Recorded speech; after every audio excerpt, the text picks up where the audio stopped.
कुछ update? Yes, sir. Yes, sir, visible. Okay, so today's class is about second unit, which deals with convection. So convection by itself is a very large topic. So आप ऐसा assume कर सकते हैं कि ये इतना difficult भी है कि अगर मान लीजिए कि आसपास आपके एयर है, तो आपके आसपास की एयर आपसे कितना हीट ले जाएगी, कितना एनर्जी ट्रांसफर आपकी बॉडी से होगा, ये कन्वेक्शन के द्वारा गवर्न होता है।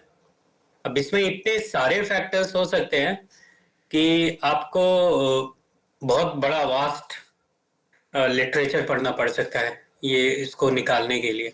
So it is not very straight forward as it was conduction, but because it plays a very important role in heat transfer, especially if you look into the mechanical engineering devices like engine, even your CPU in your system, in your mobile, या हर छोटी छोटी चीजें जहाँ पे भी heat generate हो रही है, वहाँ पे हीट को जनरली कन्वेक्शन के द्वारा ही हटाया जाता है ना। See it in your refrigerator, in AC, सब जगह कन्वेक्शन ही प्रभाव ज्यादा रखता है।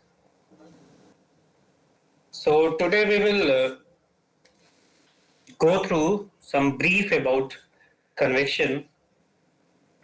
तो सबसे पहला बात तो ये है कि कन्वेक्शन एक एनर्जी ट्रांसफर का प्रोसेस है जहां पे सर्कुलेशन और मिक्सिंग ऑफ फ्लूइड इन्वॉल्व है ना, is a type of energy transfer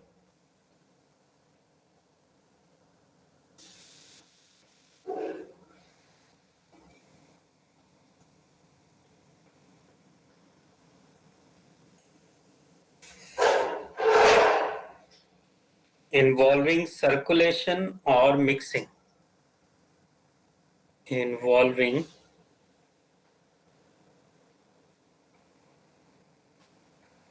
circulation or mixing of a fluid medium.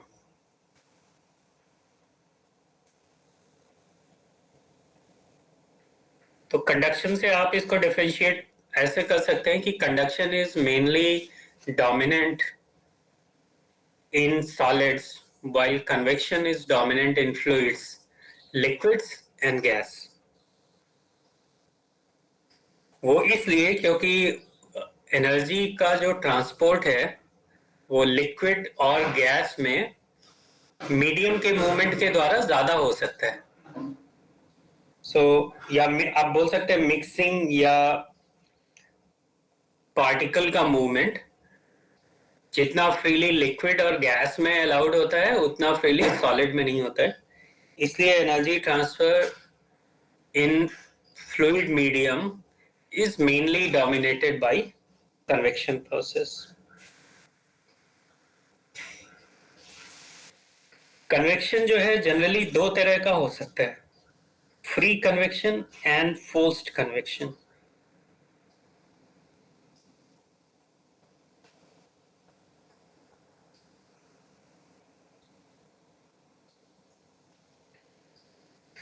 ये क्या होता है? ये ऐसा होता है कि मान लीजिए अगर आप नॉर्मली एटमॉस्फेयर में खड़े हैं जहां पे हल्की हल्की हवा बह रही है या हवा नहीं है, तो आपकी बॉडी से जो एनर्जी ट्रांसफर होगा एनवायरनमेंट में उसको हम बोलेंगे फ्री कन्वेक्शन। लेकिन वही आप एक पंखे के नीचे खड़े हो जाइए और वहां पे जो एनर्जी ट्रांसफर होगा उसको हम बोलेंगे forced convection. So basically free convection is circulation of fluid which is caused by change in fluid density resulted by temperature gradient. Okay? So आप बोल सकते हैं free is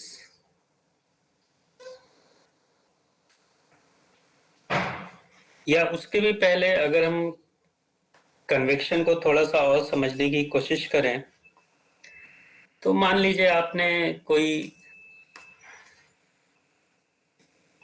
बकेट में पानी ले लिया and you are heating this.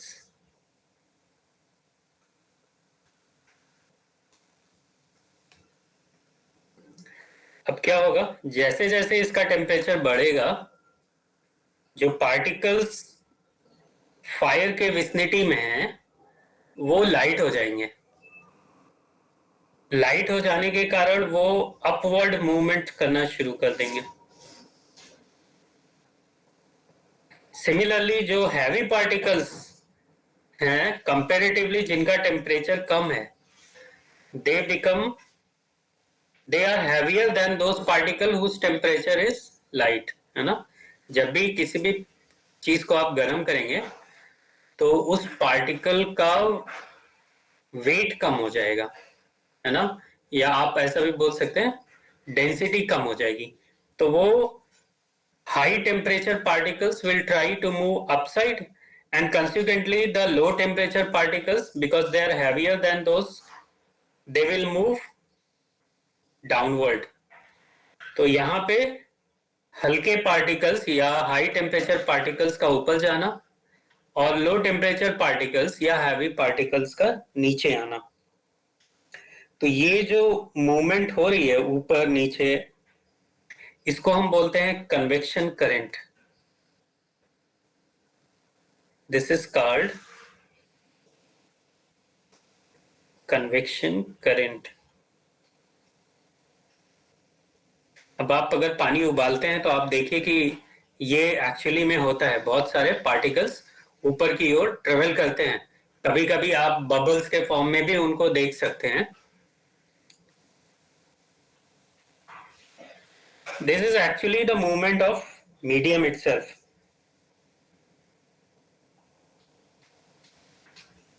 तो सबसे पहले तो यहाँ पे जो एनर्जी जो इनिशिएट हुआ वो कंडक्शन के थ्रू ट्रांसफर हुआ, है ना. जो इनिशिएशन हुआ बकेट से फ्लूइड पार्टिकल, ये कंडक्शन, और जो इमीडिएट लेयर थी उसमें जो एनर्जी ट्रांसफर हुई वो कंडक्शन से हुई. और उसके बाद क्योंकि कन्वेक्शन करंट शुरू हो गई तो अंदर ही अंदर जो मूवमेंट है वो कन्वेक्शन करंट के थ्रू हुआ. तो कंडक्शन के कारण इनिशिएट हुआ और बाद में वो कन्वेक्शन से उस फ्लूइड में एनर्जी ट्रांसफर होने लगा. सो ये जब एनर्जी जब ट्रांसफर होती है तो ये जो फ्लूइड पार्टिकल्स होते हैं उनकी इंटरनल एनर्जी को भी बढ़ाती है. और जैसे जैसे टेम्परेचर राइज किया ये पार्टिकल्स जो है उनकी डेंसिटी कम होती जाती है तो ये ऊपर की ओर होते जाते हैं और हैवी पार्टिकल्स नीचे की ओर आते जाते हैं. तो इसके कारण एक सर्कुलेशन पैटर्न भी क्रिएट हो सकता है.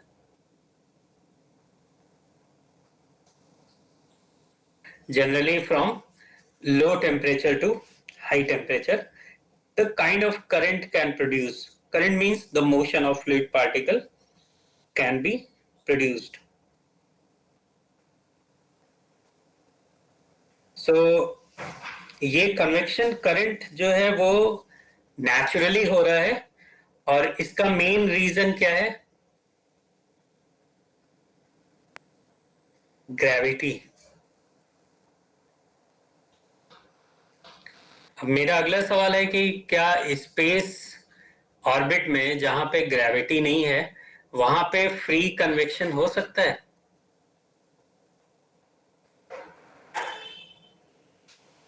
एनीवन? सर हो सकता है, टेम्परेचर डिफरेंस तो होगा ही फिर भी. फ्री कन्वेक्शन के होने के लिए सबसे बड़ी बात है कि डेंसिटी, जो लाइट लो डेंसिटी है वो ऊपर की ओर जाएगा, हाई डेंसिटी नीचे की ओर आएगा. लेकिन जब ग्रेविटी ही नहीं है तो फिर ये डेंसिटी वाइज मूवमेंट तो नहीं होगा, है ना। तो जहां भी एंटी ग्रेविटी है वहां फ्री कन्वेक्शन के द्वारा एनर्जी ट्रांसफर पॉसिबल नहीं होता है। इसलिए जो भी स्पेस ऑर्बिट्स से स्पेस क्राफ्ट डिजाइन किए जाते हैं उनमें कभी भी फ्री कन्वेक्शन का कोई प्रोविजन आप नहीं देखेंगे। हीट का जो ट्रांसफर है वो हमेशा फोर्स्ड ही होता है।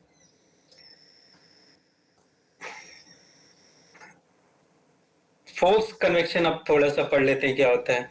तो यहाँ पे जो है ये नेचुरल हीट ट्रांसफर नहीं होगा बल्कि कुछ एक्सटर्नल स्टिमुलेंट्स रहेंगे।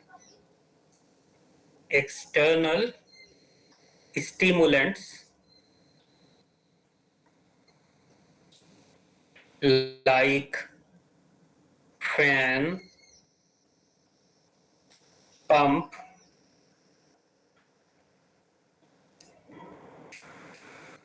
और wind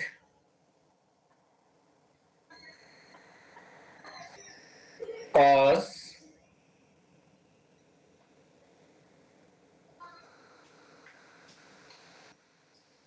rapid energy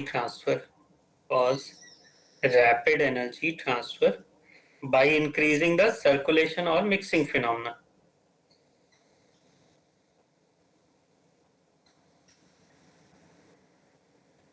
तो ज्यादातर जो आईसी इंजन्स हैं जहां पे वाटर कूलिंग इन्वॉल्व है वहां पे आप देखेंगे कि पंप इन्वॉल्व है।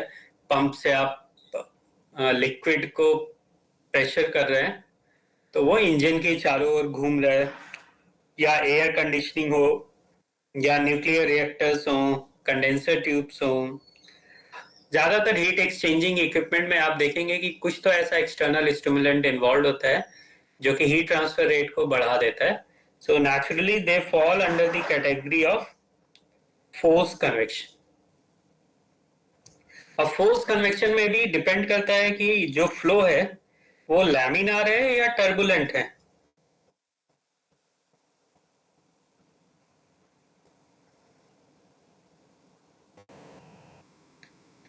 तो लैमिनार और टर्बुलेंट के बारे में आप थोड़ा बहुत तो जानते हैं, जैसे रेनॉल्ड्स नंबर डिफाइन करता है वेदर इट इज लैमिनार और टर्बुलेंट, है ना। रेनॉल्ड्स नंबर क्या होता है? रो वी डी ओवर म्यू ना। ये तो पढ़ा है ना आपने? Yes sir. Yes sir. तो अगर ये जो फ्लूइड फ्लो कर रहा है, एक लैमिनार फ्लो कर रहा है और एक टर्बुलेंट फ्लो कर रहा है, तो कहाँ पे हीट ट्रांसफर रेट ज्यादा होगा? टर्बुलेंट। टर्बुलेंट में ना। टर्बुलेंट में का मतलब है v ज्यादा हो गया ना, स्पीड ज्यादा हो गई। जनरली जब भी स्पीड ज्यादा होगी तो वो अपने साथ मीडियम की स्पीड को भी अपने साथ लेके जाएगी। तो इसलिए टर्बुलेंट में rate of heat transfer laminar से ज्यादा होता है। तो फोर्स कन्वेक्शन को पढ़ने के बहुत सारे तरीके हैं actually. When the flow is laminar, when the flow is turbulent, सबका अलग अलग रेजीम भी है। मतलब वेलोसिटी अगर यहाँ से यहाँ तक है तो एनर्जी ट्रांसफर का इक्वेशन क्या होगा, यहाँ से यहाँ तक है तो एनर्जी ट्रांसफर का इक्वेशन क्या होगा। तो बहुत सारे इंपेरिकल फॉर्मूलेज हैं एक्चुअली।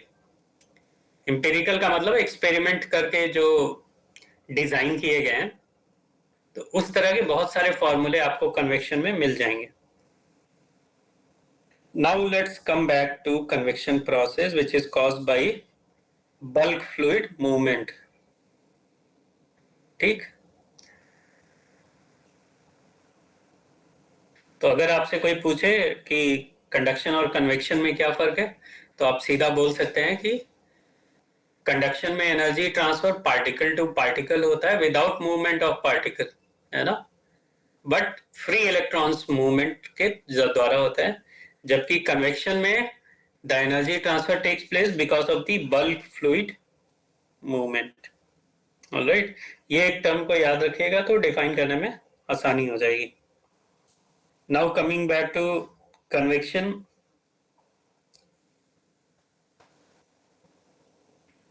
कन्वेक्शन जो है वो न्यूटन्स लॉ ऑफ कूलिंग से कंट्रोल होता है।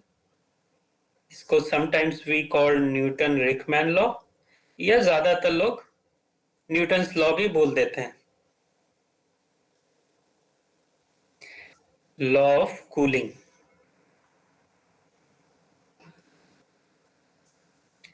जैसे फूरियर्स इक्वेशन कंडक्शन को कंट्रोल करता है, वैसे Newton's law of cooling convection को कंट्रोल करता है।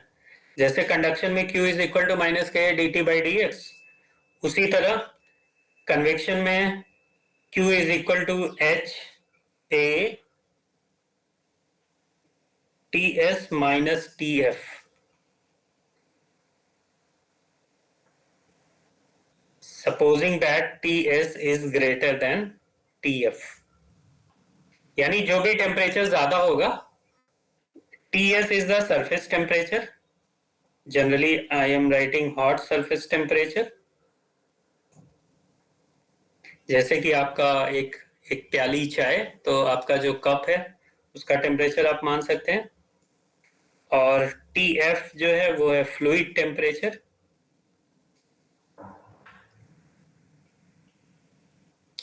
तो जिसका भी टेम्परेचर ज्यादा रहेगा आप उसको आगे की ओर ले लेंगे, तो H A T S minus T F. Actually इसको लिखना चाहिए T1 minus T2 where T1 is always larger than T2। तो जो भी बड़ा वाला टेम्परेचर है वो T1 हो जाएगा और छोटा वाला T2 हो जाएगा। ऑलराइट,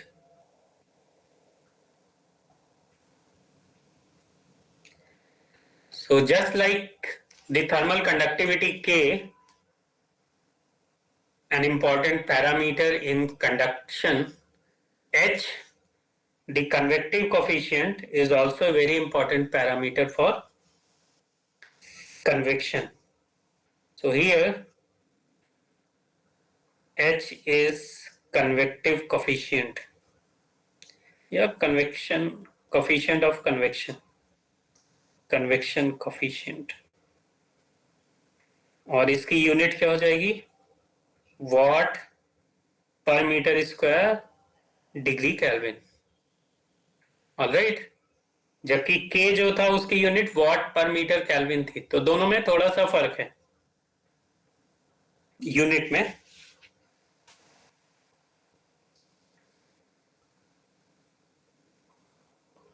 इसको कभी कभी हम फिल्म कोफिशिएंट भी बोलते हैं, कन्वेक्शन कोफिशिएंट को ही हम लोग फिल्म कोफिशिएंट भी बोलते हैं, या समटाइम्स हम इसको सरफेस कंडक्टेंस भी बोलते हैं,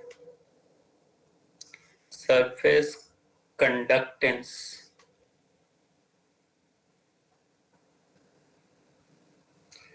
और H की वैल्यू किन फैक्टर्स पे डिपेंड करेगी, देयर आर मल्टीपल कंडीशंस की H की, जैसे K की वैल्यू आप जानते हैं कि ज्यादातर मटेरियल्स की एक प्रॉपर्टी है और वो कांस्टेंट होती है। H जो है वो इतनी सारी चीजों पे डिपेंड करता है कि उसकी एक सिंगुलर वैल्यू लेके चलना बहुत टफ काम हो जाता है। जैसे सरफेस रफ है या क्लीन है, सरफेस रफ है या क्लीन है। अगर सरफेस आपका रफ है तो हीट ट्रांसफर रेट कम हो जाएगा, क्योंकि जहां भी रफनेस है वो इन्वॉल्व करेगा पार्टिकल्स को टाइनी स्पेसेस के बीच। तो सरफेस रफनेस है या क्लीन है, इस पे डिपेंड करेगी H की वैल्यू। ज्योमेट्री कैसी है, मतलब प्लेट है, गोल है, उसका ओरिएंटेशन कैसा है, वर्टिकल है, हॉरिजॉन्टल है,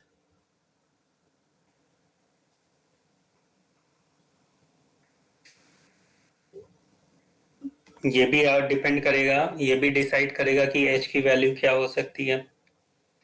फिर फ्लूइड की थर्मोफिजिकल प्रॉपर्टीज भी डिफाइन करती हैं कि H की वैल्यू क्या हो सकती है, जैसे density, viscosity,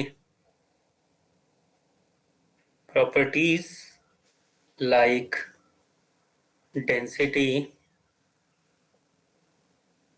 viscosity,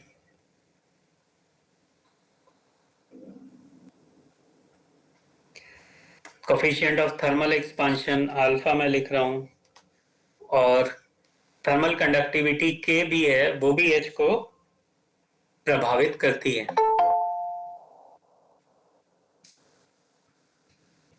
then there is one more parameter जिसको हम बोलते हैं बाउंड्री लेयर, जिसके बारे में आपने फ्लूइड में थोड़ा बहुत पढ़ा होगा। हाइड्रोडायनामिक बाउंड्री लेयर पढ़ा है या नहीं? Yes sir. Yes sir. Okay. और एटमॉस्फेरिक कंडीशन, तो मोटा मोटा आप बोल सकते हैं कि ये 5 चीजें जो है इफेक्ट करेंगी कि एच की वैल्यू क्या हो सकती है। अब इन जनरल अगर हम लोग मान के चलें तो एयर के लिए एच की वैल्यू जो है जनरली वेरी करेगी 3 से 7 what per metre square kelvin, और यही वैल्यू पानी के लिए 30 से 300 हो सकती है what per metre square kelvin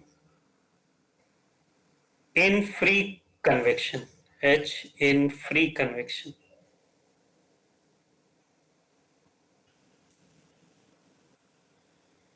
और अगर हम लोग फोर्स्ड कन्वेक्शन की बात करें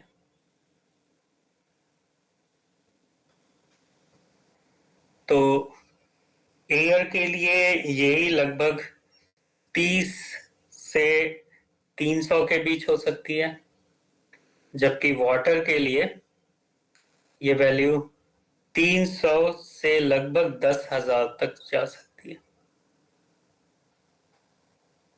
तो फोर्स कन्वेक्शन में एच की वैल्यू फ्री कन्वेक्शन से सिग्निफिकेंटली ज्यादा होती है, और यही एक रीजन है कि फोर्स कन्वेक्शन में रेट ऑफ हीट ट्रांसफर ज्यादा होता है। ज्यादातर गैसेस के लिए ये एयर की तरह ही होता है। कुछ गैसेस हालांकि इसकी वैल्यू एनहेंस कर सकती हैं, जैसे कि लिक्विड नाइट्रोजन।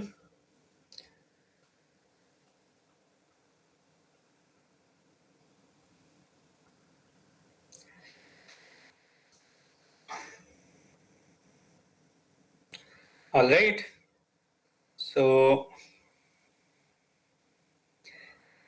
आपने हालांकि थोड़ा बहुत ये ऑलरेडी फिन्स के केस में लगाया है इसको, है ना, HA डेल्टा T को आपने फिन्स के केस में यूज किया है। So I am just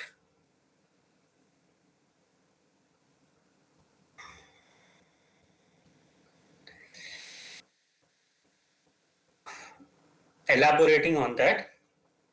So इसके पहले हम लोग एक थोड़ा बहुत समझ लेते हैं कि how the boundary layer affects.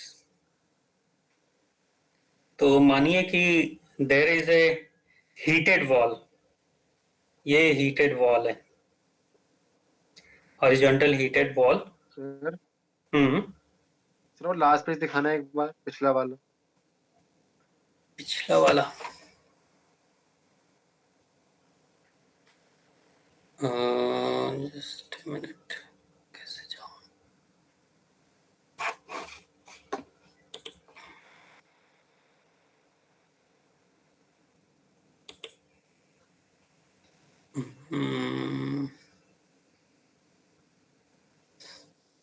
पिछला वाला आई थिंक डिलीट हो गया।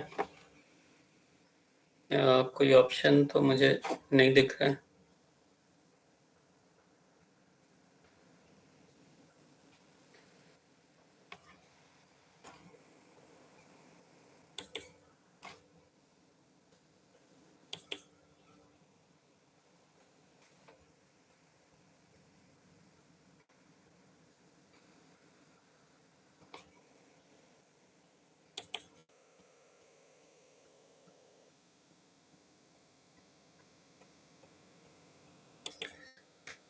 पिछला वाला डिलीट हो गया शायद ना, इसमें ऐसा कोई सेव का ऑप्शन नहीं आता है।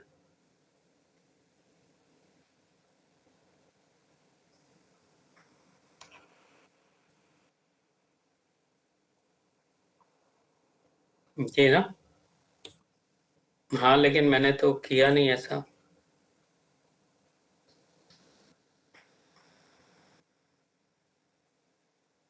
कंट्रोल Z,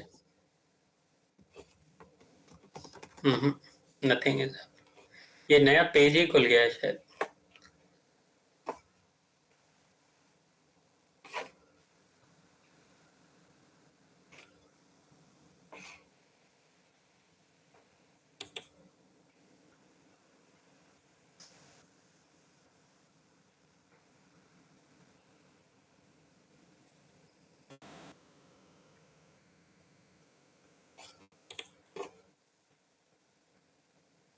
सर आपने कंट्रोल एन करके नया पेज खोला था? मैंने ये यहाँ से किया। फिर तो होना चाहिए वो। Shit.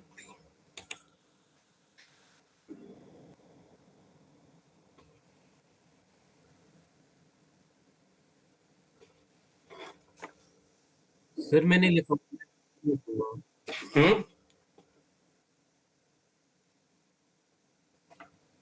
This one.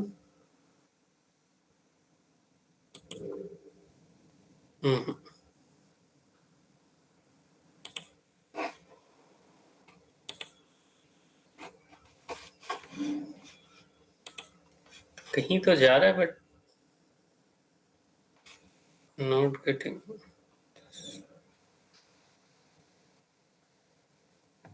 सर इसको एक बार सेव करके आप फाइल ऑप्शन में देख लो, कहीं दिख जाए उसमें। सर मैंने लिखा के बाद तो दिख जाता है, सेव के बाद तो दिख जाता है।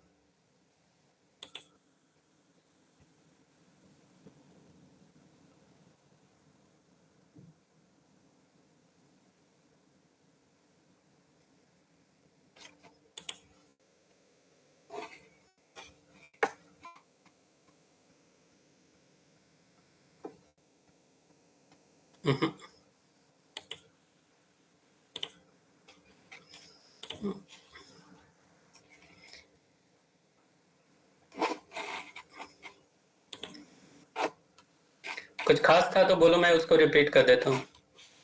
Let me use this one, है ना, ये सॉफ्टवेयर में हो जाता है। ओके, कुछ खास पूछना हो तो पूछ लो।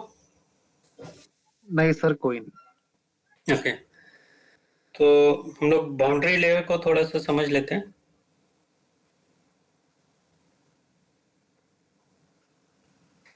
ये बस वैसा ही है जैसा आपने फ्लूइड में पढ़ा है। मान लीजिए कि एक वॉल है, this is the horizontal wall and heat transfer is taking place only in this direction and no other direction, और यहाँ पे कोई फ्लूइड फ्लो हो रहा है।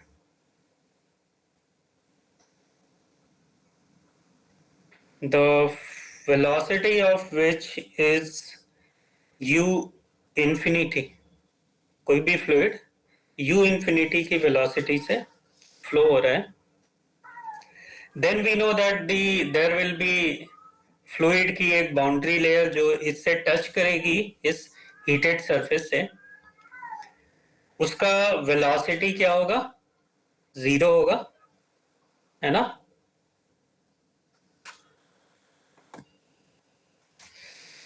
तो कर हम लोग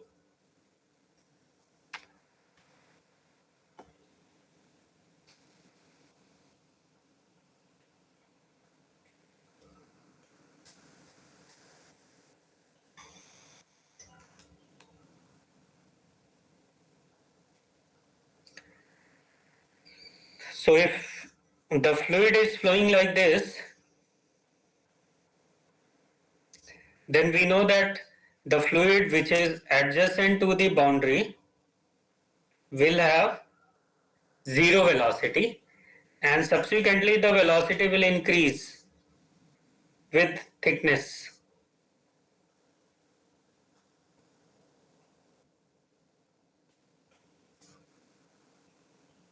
हाँ बोलो.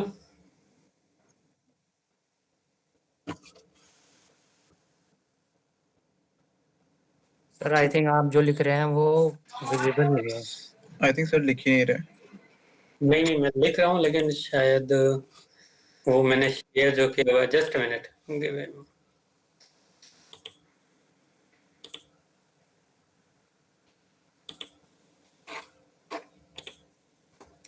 अब हाँ सर विजिबल है. ये सर विजिबल है. okay, so here I am talking about this boundary layer. So there is this heated surface जिसका कि टेम्परेचर मान लीजिए है Ts, and some fluid is flowing with velocity of u infinity and temperature T infinity.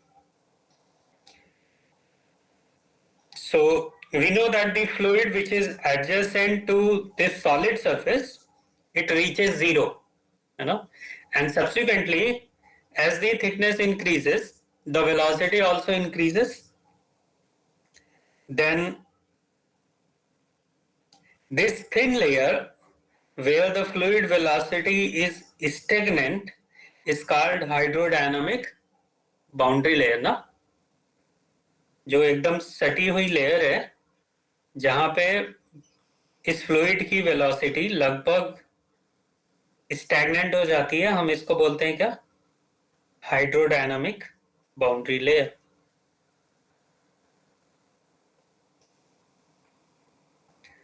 और इस hydrodynamic boundary layer में जो energy transfer होता है हीटेड सरफेस से वाया कंडक्शन होता है.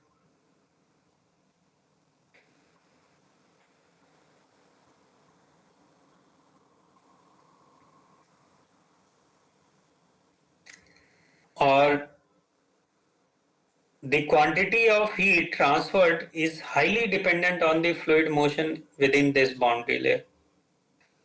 So we define a boundary layer thickness delta,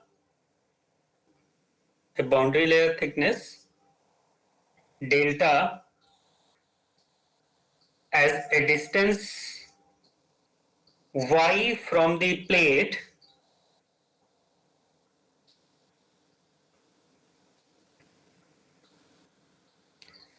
so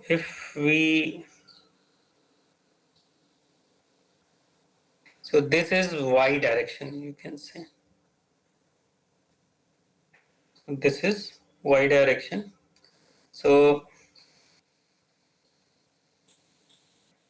ये जो डेल्टा है हम डिफाइन करते हैं is a boundary layer thickness eight which the velocity is क्या हो जाएगी? बाउंड्री लेयर थिकनेस के लिए 99% ऑफ फ्री वेलोसिटी ना. तो बाउंड्री लेयर थिकनेस को हम डिफाइन करते हैं when u is equal to 0.99 of u infinity. जहां भी ये 99% पहुंच जाता है हम इसको क्या बोलते हैं? Boundary layer thickness.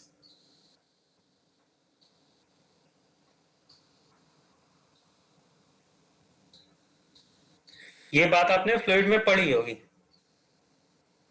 Yes sir. Now similarly इसी तरह थर्मल बाउंड्री थिकनेस भी होती है. अब फ्लूइड जैसे ही इस हॉट सरफेस को टच करती है तो वो फ्लूइड जो इस हॉट सरफेस के एडजेसेंट है उसका टेम्परेचर लगभग सरफेस टेम्परेचर के पास होता है और फिर वो डिक्रीज होता है. So thermal boundary layer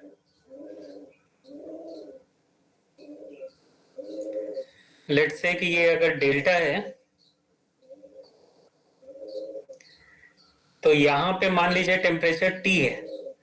surface का टेम्परेचर Ts है और T इंफिनिटी अगर फ्री फ्लो एयर या फ्लूइड का टेम्परेचर है, तो फिर हम डिफाइन कर सकते हैं कि Ts minus T at delta T, Ts minus T is nothing but 0.99 of Ts minus T infinity. Right? तो जब temperature difference actual temperature difference का, ओरिजिनल टेम्परेचर डिफरेंस का 99% पे पहुंच जाए, तो वहां पे हम बोलते हैं ये थर्मल बाउंड्री है। सो आप इसको लिख सकते हैं ऐसे ही, Ts minus T divided by Ts minus T infinity is 0.99. So delta is this thickness और हम इसको बोलते हैं thermal boundary layer. This is thermal boundary layer.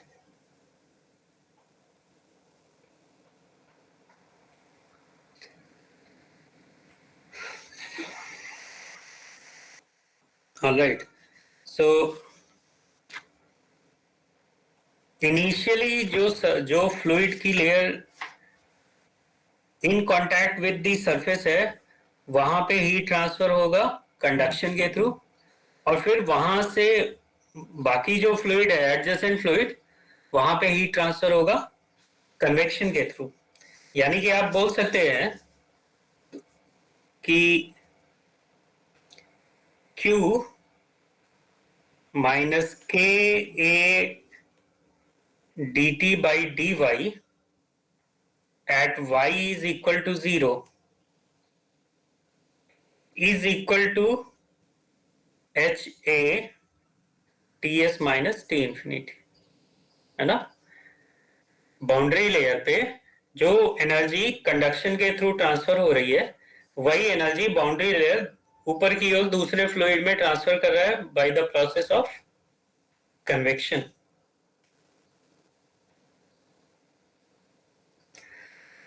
या अगर आप ये दोनों को बराबर कर दे और लिखना चाहें तो आप लिख सकते हैं H by K is equal to dt by dy at y equals to 0। यहाँ पे माइनस लग दीजिए और यहाँ पे Ts minus T infinity.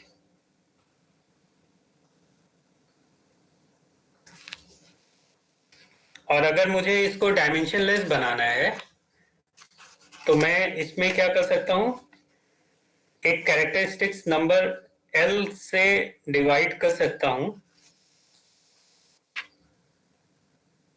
So I can write HL by K is equal to dt by dy at y equals to 0 divided by Ts minus T infinity divided by L, है ना?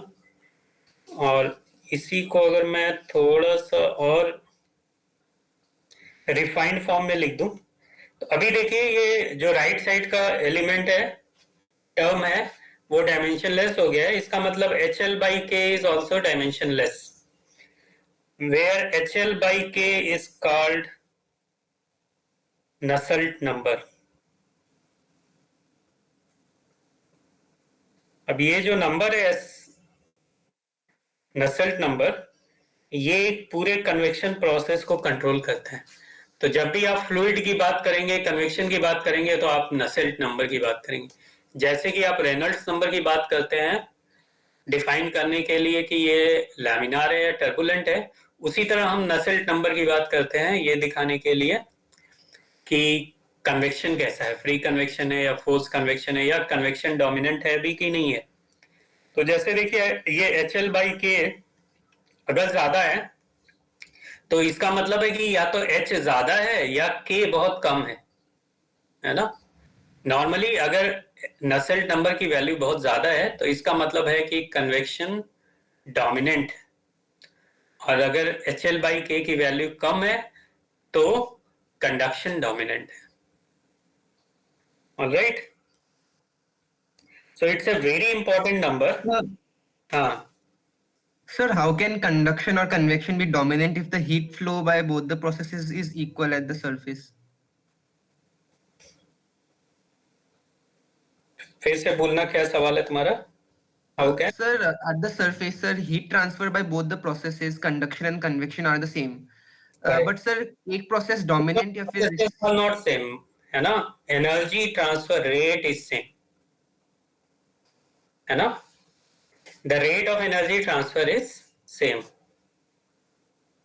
Q is equal to minus K dt by dy is equal to H है Ts minus T naught, यानी कि वही energy जो conduction के through जा रही है वही same rate of heat transfer वो बाकी फ्लूइड में जा रही है।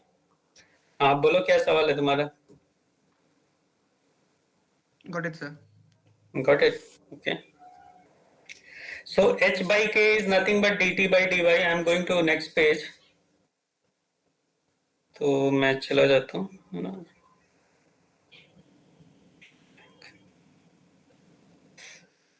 तो so I will write again HL by K is equal to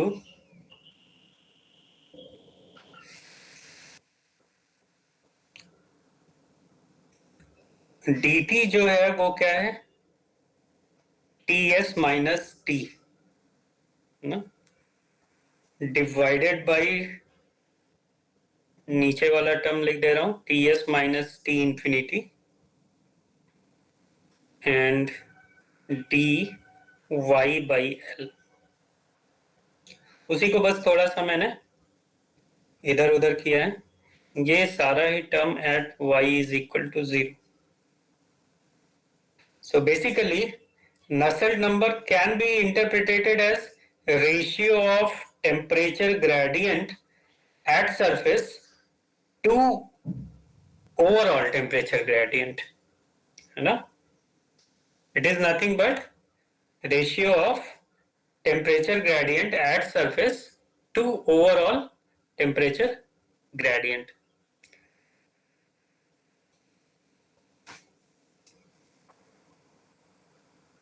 Okay, so ठीक है, आज के लिए इतना ही। नेक्स्ट क्लास में हम लोग पढ़ेंगे कुछ और डायमेंशनलेस नंबर के बारे में, और थोड़ा बहुत अगर आपने ये पढ़ा है अपने फ्लूइड कोर्स में, पकिंगम पाई थ्योरम पढ़ा है क्या? सर पढ़ा Yes, था। sir. Yes, sir. पढ़ा है। बहुत इसको दोबारा से रिवाइज करेंगे, है ना, क्योंकि ये जो डायमेंशनलेस का जो फॉर्म लेते हैं बहुत सारे नंबर, या डायमेंशनलेस एनालिसिस जो है वो पूरे थर्मल साइंस के लिए बहुत इंपॉर्टेंट है। ये आपको एक्चुअली एक क्वालिटेटिव वे भी देती है हीट ट्रांसफर को समझने का, नॉट एग्जैक्टली क्वांटिटेटिव, मतलब एग्जैक्ट नहीं बता पाएगी लेकिन एक क्वालिटेटिव व्यू भी देती है। तो बहुत सारी जगह जहां पे आप इक्वेशन को सॉल्व नहीं कर पाते हैं कि हाँ कंडक्शन के थ्रू एनर्जी लॉस कितना है एग्जैक्टली, लेकिन अगर आपके पास कुछ नंबर्स हैं तो आप कंपेयर कर पाएंगे कि हाँ कन्वेक्शन का जो लॉस है वो कन्वेक्शन की तुलना में 10 गुना ज्यादा है या कम है, या रेडिएशन के लिए। तो ये सारी चीजें आप कुछ डायमेंशनलेस एनालिसिस के थ्रू आसानी से निकाल सकते हैं, इसलिए इसको थोड़ा बहुत पढ़ना जरूरी है। सो नेक्स्ट क्लास में इसको थोड़ा बहुत पढ़ते हैं।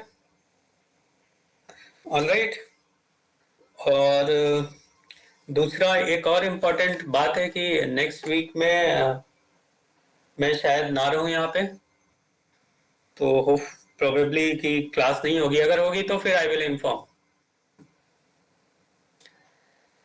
Okay sir. ओके, सो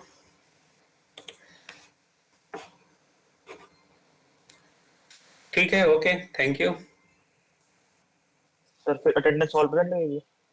हाँ अटेंडेंस ऑल पे से no problem. Okay sir, Thank you, sir. Thank you. Thank you sir. Thank you sir.